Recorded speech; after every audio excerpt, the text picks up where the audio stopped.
What's up, guys? I'm having a bittersweet moment right now because as of right now the video is starting. It should be the start of the video, but I accidentally deleted all the past footage building up to this point. I was messing around with the settings on the camera to try to get a better view for you guys and try to make it look good, and I accidentally clicked format card.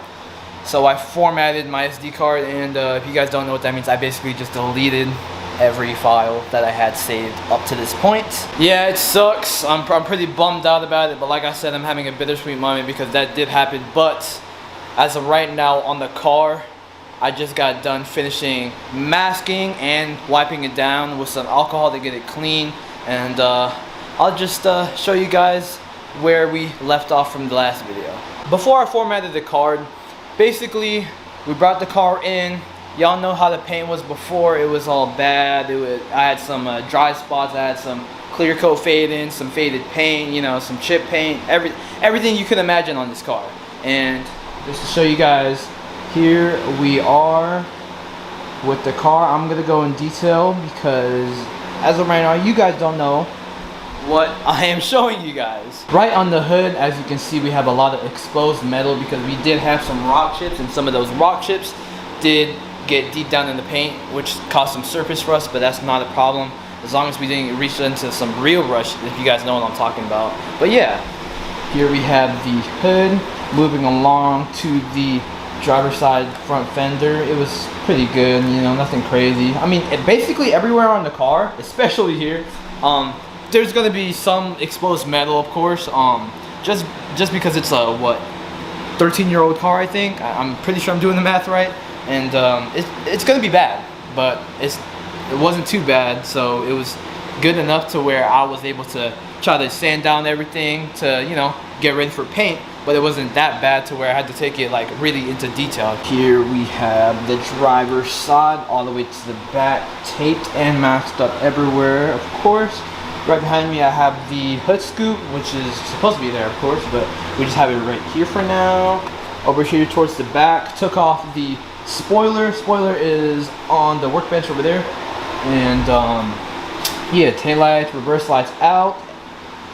Everything masked up. Exhaust, of course, is masked up. If you guys didn't see that video, I highly recommend seeing us installing this exhaust onto this car. Matt and I took our time, and it was pretty good. So like I said, if you guys haven't seen that video, go ahead and click top corner right here. Carry on to the passenger side.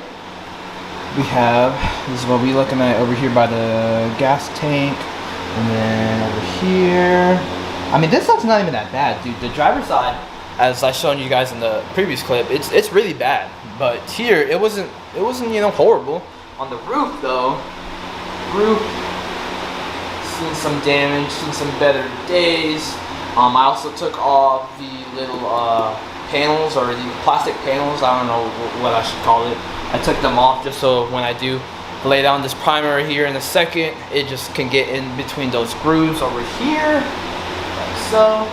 Here's that spoiler I was telling you guys about. Over here on the workbench, nothing too crazy, just wiped it down, and it's looking good. So unfortunately, with me working and trying to paint in my garage, which isn't the biggest space, I have to mask up everything because according to my apartment, they don't want any paint, nothing in here regarding paint. So what I did, I took some plastic and I taped it up all on the wall over there as well, and as well on the ground. So yeah, that's the bummy part about living in an apartment and you're trying to do something like this. I mean, disregard that, because I don't think a lot of people are going to be trying to paint their own car in their garage, but there's people that do, like me. This is what I did just to bypass that, basically. I didn't even go over why I'm trying to paint my car. So in short, basically, I took my car to multiple different paint shops, including like Mako, some locally owned paint shops around Virginia Beach area, and let's just say I couldn't fit my budget within theirs, and it just didn't work out. Granted, Mako paint jobs do cost about like $1,000-ish, maybe up to $1,500, I don't even know. That's just what I've heard. But what I've also heard from Mako is they don't really do a good job. It just varies on which Mako you go to. And around me, I have 3 different Makos, and I just took my car to one of them, and I got a quote, and I just took it from there. And I just said, hey, I don't want to get my car painted here because yeah, it's cheap, but with a cheap paint job, you get what you pay for, you know what I mean? But I did go to some locally owned paint shops recommended by my friends, and let's just say their budget didn't fit in with mine. Granted, I know what I just said in the previous clip, talking about you get what you pay for with paint, but I didn't want to spend over $5 grand on a paint job, so I took it upon myself, and I'm gonna go ahead and try to paint this thing. Up to this point, it was difficult, it was hard, but I was able to get through it, and now we are here, almost about to start primering the car. I like challenging myself, and who knows, maybe after this paint job, I might be able to pick up a new skill. So, with that being said, let's get started. I just wiped the whole car as well as the panels on the side with some alcohol. I know it's not the best thing to use, but it's what I got, so that's what I used. Now I'm gonna use a tap cloth and go over the car as well as the wing and the hood scoop on the side. And I'm gonna try to go ahead and get every single dust off of this car. But we are in a garage and I didn't even touch on top of that thing. I don't know what's it called. So there's dust on there.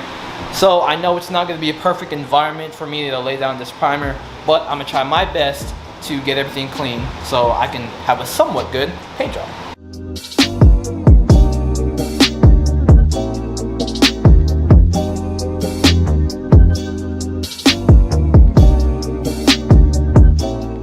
It's time to lay down some primer, but before we do have to take care of these metal everywhere around the car, the exposed metal, because you want to treat it with some self-etching primer before you lay down any type of paint or primer itself. You just want to make sure you protect the metal before anything else goes on top of that metal. I'm going to be using Eastwood self-etching primer. It comes in a little rattle can, and basically you just go over little spots like this, just to spray over. You don't got to go crazy. I'll show you guys what I'm talking about here in a second.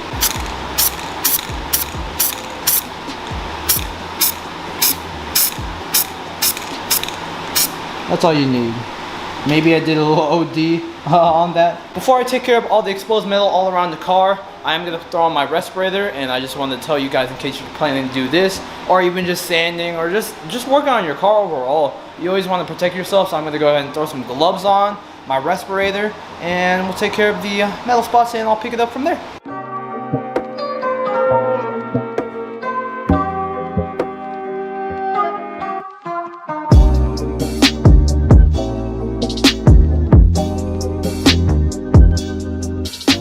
So what I'll be using to lay down the primer, paint, and clear, I know that's not really the best way to do it, but it's what I'm doing. I'm using the Devobless FLG5, and right now I believe I have a 1.3 tip in, and here we have the air regulator followed by the water catcher or water gauge or whatever that catches the water, basically, because if you guys don't know, the tank can pick up some water within the line and you don't want that to go in your paint, so this catches it right here. I mentioned that I'm using a 1.3 tip on my gun because it's very important when you're laying down primer, paint, or clear. And let me go ahead and show you guys on the product information sheet of Shopline. Yes, I'm using Shopline. I know it's the quote-unquote cheap line of PPG, but I believe if you do a good job laying down as well as your prep work, the paint's gonna look good. Here we have the gun setup on the product information sheet, and it says 1.3, focus, 1.3-1.6 millimeter equivalent, and I'm using a 1.3, so I fit right within the standards of using this primer. And for the mixing ratio here, if you're just laying down the primer itself, you're going to be using a 4:1:1 mixing ratio, and then if you're going to be using a spray filler, you're going to be using a 4:1 ratio.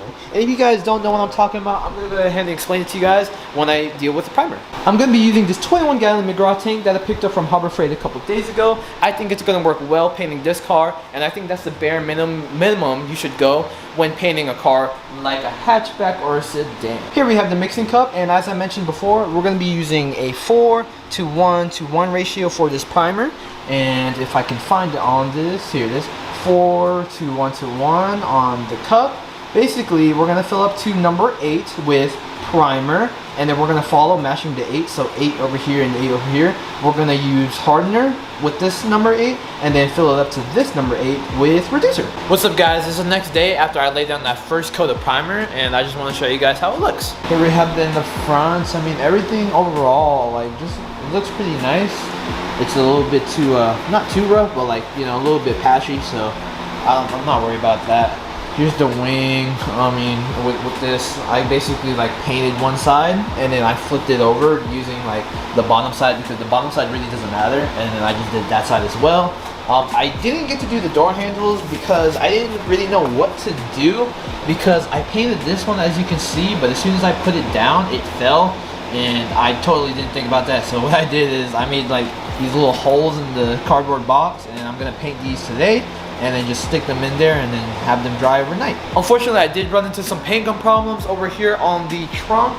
I went ahead and sprayed it down, and it got a little chunky. I don't know why. I think the tip got clogged up because I did basically the right side, then the front, the left side, and then I did the trunk last. And I guess it got chunky towards the end, or I ran out of paint, and for the result, it like had a little chunk base over here. So what I did is I scratched it up with some 400 grit sandpaper, and it's looking pretty smooth.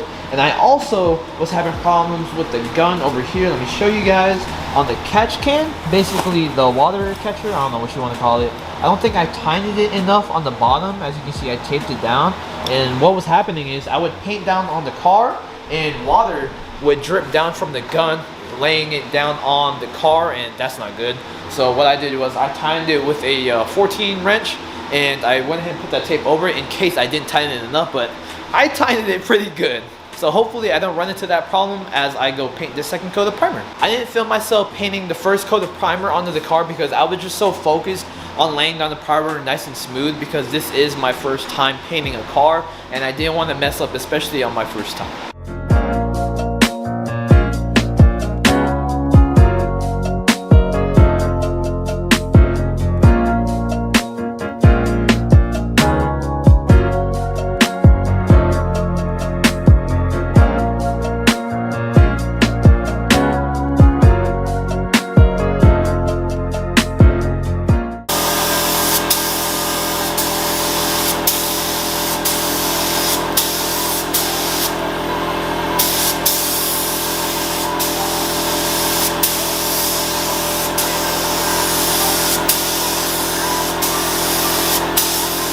Here we are on another day, and the primer is all settled in and dry.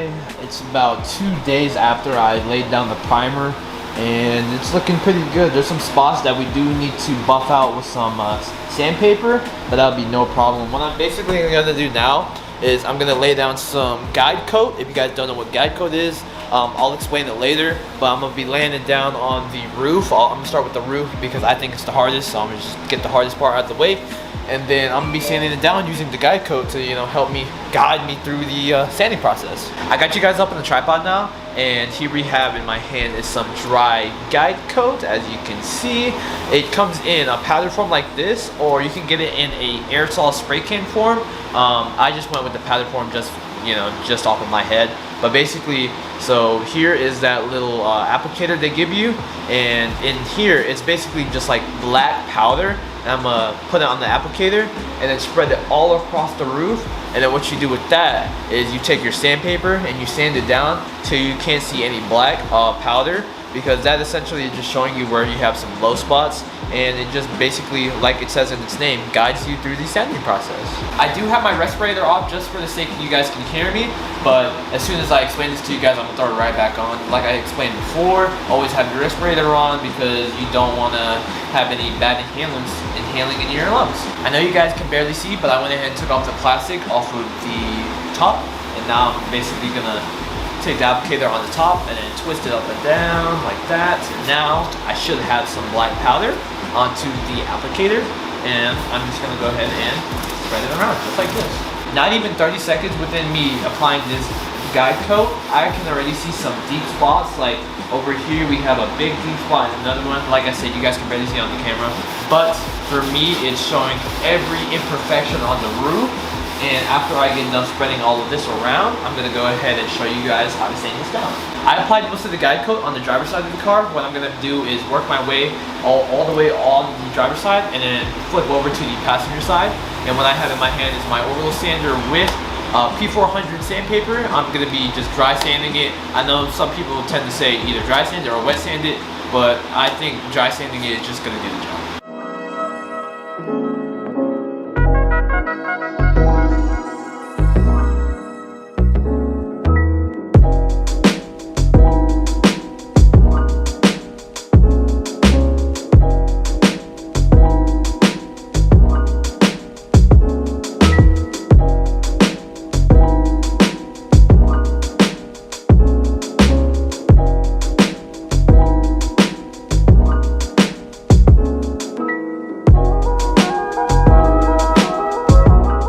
As you can see, all the black speckles on the roof is where I do need to sand down, and there are a little bit more spots that I sanded down, and like right here and here and here, that just shows how much primer I put on the roof, and I didn't put enough, sadly.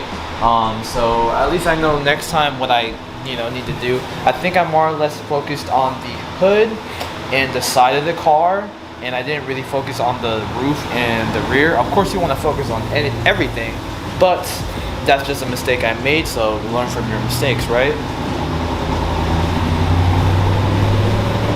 Hello. After I finish up this roof, I'm gonna go ahead and sand on the rest of the car using the guide coat, and then we'll go from there. So all the sanding is done on the car finally. It took ages using that guide coat, but using that guide coat does make sure you get the surface nice and clean and smooth. So I wanted to show you guys what I'm doing right now. As you can already see, I took out the plastic on the rear windshield, and here was that rear bumper I was working on last night, nice and smooth. And basically all I'm doing is taking off all the plastic on the car, because unfortunately I do live in an apartment complex that does not provide water, so I can't really wash the car.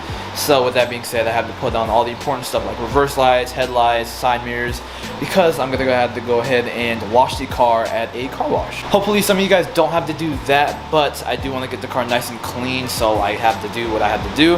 And I want to show you guys how I blocked off some overspray inside of the car. So as you can see, I already started taking it off, and I forgot to show you guys, but this is foam tape. I honestly did not know this existed until I started painting the car, and I was told about this. So this foam tape, for real, I just like put it on the edge of the door hinge, and yeah, it looks nice and smooth. I mean, it's supposed to be right here, but obviously I was messing around with it. But yeah, it just basically blocks off the overspray, so when the car is closed, it just blocks off this crease right here. Be sure to clean your environment too after you're sanding down the primer. If you guys are using sealer, you don't have to, because you're not going to be sanding down the primer. But if you're like me, I had to sand down the primer, and now everything is so dusty. Let me go and show you guys, like, even like the whole sides, the back, and some of the plastic over here I ripped because I was using the little roller to go around and sand. So be sure to clean everything. After I pull out the car, I'm actually going to redo everything, and I'm just going to set on some plastic sheeting on the ground, so when we do the paint and clear, it won't go there. Again, it's a new day. Yesterday I pulled out the car, got it washed at a local car wash we have over here. And yeah, this is what we're looking at right now. When I did pull out the car, I went ahead and cleaned up everything. Everything's nice and clean. I know I said I was going to use some plastic sheeting, but I had some cardboard left over, so I might as well just, lay it out, and I'll be using the plastic sheeting to put again on the car. We're going to be doing what we did last time, masking the car for the primer, but instead this is going to be for the paint and clear. I wanted to give you guys an update on how the taping and masking has been on the car. So here at the rear, we got everything done. Got the rear windshield, got the reverse lights, and then the tail lights all masked up. I went in over here and back masked the reverse lights. And then over here, I went inside the car, and then I put tape on the inside of the hole, so I wouldn't have any of this. So what I did right here, when I did the primer, I put tape over, and when I did the primer, of course, and took it off, it left all this. I mean, granted, you're not gonna see it, but I wanted it to look much better now that I have a little bit more knowledge on taping and masking the car. Also here, I taped up the rear bumper. As you can see, we're not going to be painting the rear bumper on the car, because if you guys know, when you put the rear bumper on the Mazda Speed 3, this little like indent hides under the trunk, and that is going to be impossible for me to try to paint under there, and it's probably going to turn out horrible. So I said I'll just do the rear bumper itself a different time, and I'll just mask up the rear like I did right here. I just put tape on the corners, followed it through the fender liner on the rear as well as the other side, and I also put tape on the bottom to ensure that when I'm going to be moving this little hose around, it won't be moving and messing up any of the mask job. Same thing like the other side. Here's the driver's side, just taped up the trim so far, and then I'm gonna lay down some plastic. But right now I'm battling the front end. Last night I was able to get the front grille masked up. Here it is. I just took the plastic from behind and then I taped it on here on the hood scoop.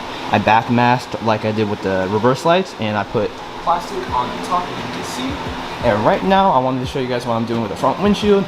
Basic, just put plastic over, and then over here under the hood where it sits on the little like squishy trim, I don't know what's it called, but I just put tape to ensure that it's taped down and it won't move.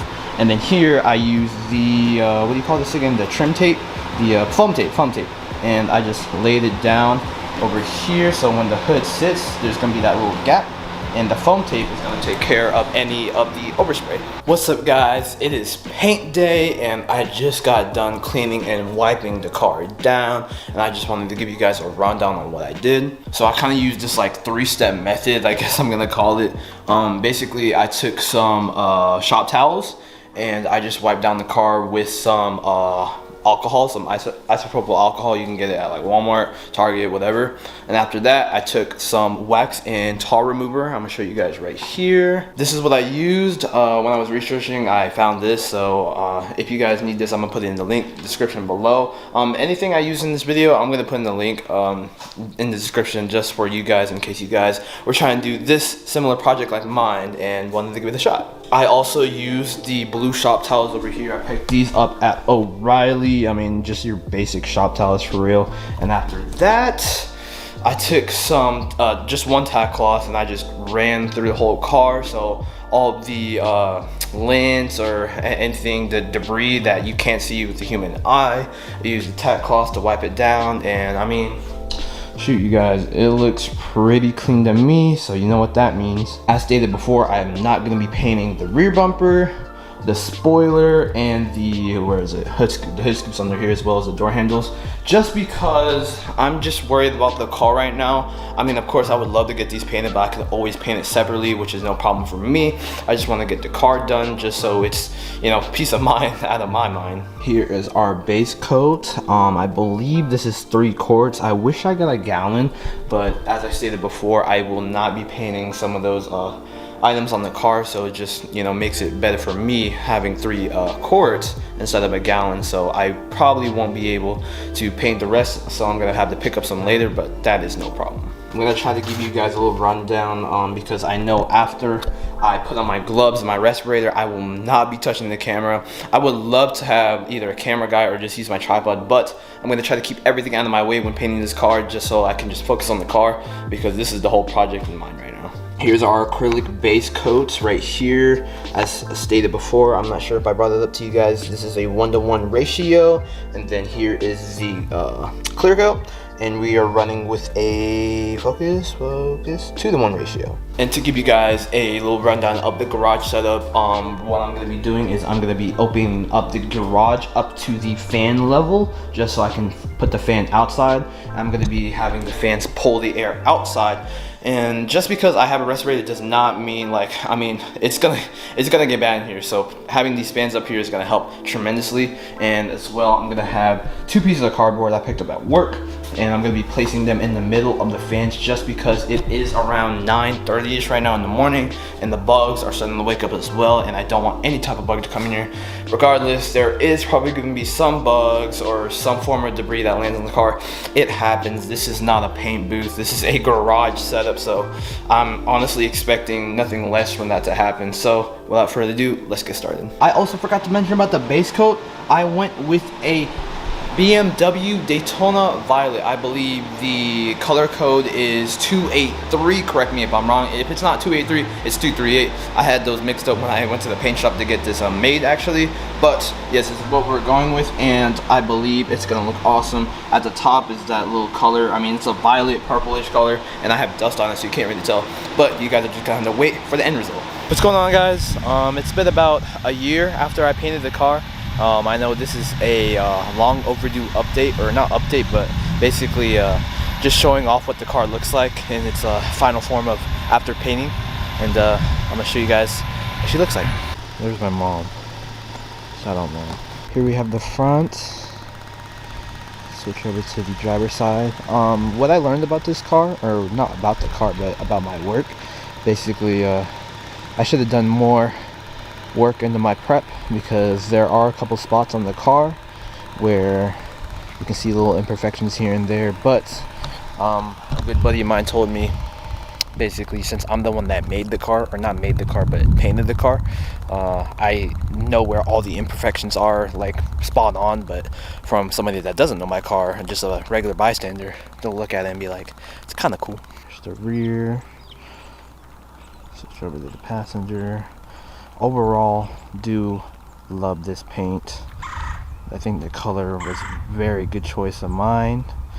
And yeah, she just looks very, very good in one color, rather than the nasty black I had. As you guys know, the black I had was just everywhere. Paint chips, faded paint, rust, a little rust marks here and there. So it was very ugly. But with this, looks very good.